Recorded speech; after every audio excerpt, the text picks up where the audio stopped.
Hello viewers, welcome back to my channel story time. आज फिर आपके समक्ष एक छोटी सी कहानी के साथ हाजिर हूँ मैं। एक बार एक व्यक्ति वन की ओर से चला जा रहा था। अचानक से उसकी नज़र एक छोटे से सुंदर से पक्षी की ओर पड़ी। उसे लगा पक्षी अवश्य किसी विदेशी नस्ल का है, लेकिन पक्षी की खूबसूरती से प्रभावित होकर उसने सोचा, इस पक्षी को पकड़कर मैं पिंजरे में अपने पास रख लेता हूँ।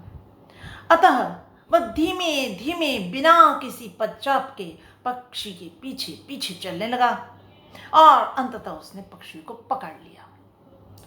लेकिन उसको इस बात की बड़ी हैरानी हुई जब पक्षी ने गिड़गिड़ाते हुए उसे कहा कि मुझे छोड़ दो भाई, यदि तुम मुझे छोड़ दोगे तो मैं तुम्हें 3 अनमोल रत्न दूंगा, जो मेरी 3 अनमोल सलाहें होंगी, और उससे तुम्हारा जीवन बिल्कुल परिवर्तित हो जाएगा और पहले पहले से बहुत बहुत बेहतर हो जाएगा।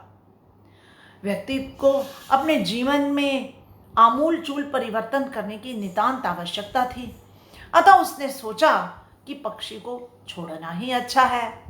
पक्षी ने फिर कहा कि वह उसे पहली सलाह तब देगा जब वह जमीन से ऊपर उठने लगेगा। दूसरी सलाह वह उसे तब देगा जब वह किसी पेड़ की डाल पर जाकर बैठ जाएगा, और तीसरी सलाह उसे तब देगा जब वह सबसे ऊंचे पेड़ की सबसे ऊंची टहनी पर जाकर बैठ जाएगा। व्यक्ति बड़ा खुश हुआ और उसने पक्षी को छोड़ दिया। पक्षी फुर से उड़ा, जमीन पर जाकर बैठ गया और कुछ देर बाद वह वहां से जमीन से उड़ने लगा। उड़ते उड़ते पक्षी ने व्यक्ति को पहली सलाह दी, अपने अतीत का बोझा अपने साथ लेकर मत चलो, वर्तमान को संवारो, वर्तमान के बारे में सोचो, वर्तमान के साथ चलो। लेकिन यदि तुम्हारे से कोई गलतियां होती हैं उन पर पछतावा मत करो, अपने अतीत पर पछतावा करना बंद कर दो। व्यक्ति ने पहली सलाह ग्रहण की। अब पक्षी ऊंचा उठा, उठ करके वह किसी पेड़ की एक शाखा पर जाकर बैठ गया। वहां जाकर उसने व्यक्ति को दूसरी सलाह दी कि लोगों के कहने पर कभी मत आओ, जब तक तुम अपनी आंखों से कोई भी बात न देख लो उस पर विश्वास मत करो, प्रत्यक्ष प्रमाण हासिल करो, देखो और तभी किसी बात पर विश्वास करो। व्यक्ति ने दूसरी सलाह भी ग्रहण की। अब पक्षी और ऊंचा उठा और उड़ करके सबसे ऊंचे पेड़ की सबसे ऊंची शाखा पर जाकर बैठ गया। वहां जाकर पक्षी जोरों से हंसने लगा और हंसते हंसते बोला, अरे व्यक्ति, तुम बहुत मूर्ख हो। व्यक्ति ने पूछा, क्यों? पक्षी ने कहा, मेरे शरीर में 2 अनमोल रत्न छुपे हुए हैं, तुमने मुझे मेरे कहने पर छोड़ दिया। अब वह रत्न तुम्हारे नहीं हो सकते। यदि तुम मुझे पकड़ लेते, मेरे शरीर में से वो रत्न हासिल कर लेते, तो तुम मालामाल हो जाते, एक ही दिन में तुम्हारा जीवन बदल जाता। पक्षी का यह कहना था कि व्यक्ति को पछतावा होने लगा। उसने विलाप करते हुए कहा कि हाय, मैंने क्या किया, मुझसे कितनी बड़ी भूल हो गई जो मैंने तुम्हें छोड़ दिया तुम्हारे कहने पर। काश वो रत्न मुझे मिल जाते तो मेरी जिंदगी संवर जाती। ऐसे विलाप करते करते थोड़ी देर हो गई, लेकिन फिर उस व्यक्ति ने कहा, अच्छा ठीक है, अब तुम तीसरी सलाह तो दो, शायद उससे मेरा जीवन संवर जाए, शायद वो मेरे किसी काम आ जाए। तो पक्षी ने पुनः कहा, देखो, तुमने मेरी पहली 2 सलाहों का अमल नहीं किया, उन्हें अपने जीवन में प्रयोग में नहीं लाए तुम। यदि तुम उन दोनों सलाहों पर अमल करते तो तुम विलाप न करते।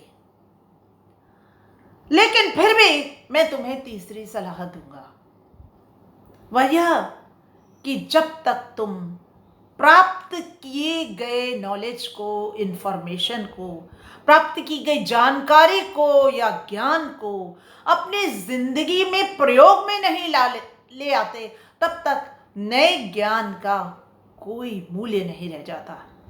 अर्थात जो भी ज्ञान तुम हासिल करो या जो भी जानकारी तुम हासिल करो, उसे पहले अपने जीवन में प्रयोग में लाओ, उस पर अमल करने की कोशिश करो, तभी और ज्ञान की प्राप्ति तुम्हें हो सकती है। तुम्हें आगे का ज्ञान तब तक नहीं मिल पाता जब तक तुम पुराने ज्ञान को जीवन में प्रयोग में नहीं लाते। यह थी उस पक्षी की तीसरी सलाह। तो इससे क्या पता चलता है कि नॉलेज या इंफॉर्मेशन किस काम के लिए है? अपना जीवन सुधारने के लिए। अतीत का बोझा हमें कभी साथ में नहीं लेना चाहिए।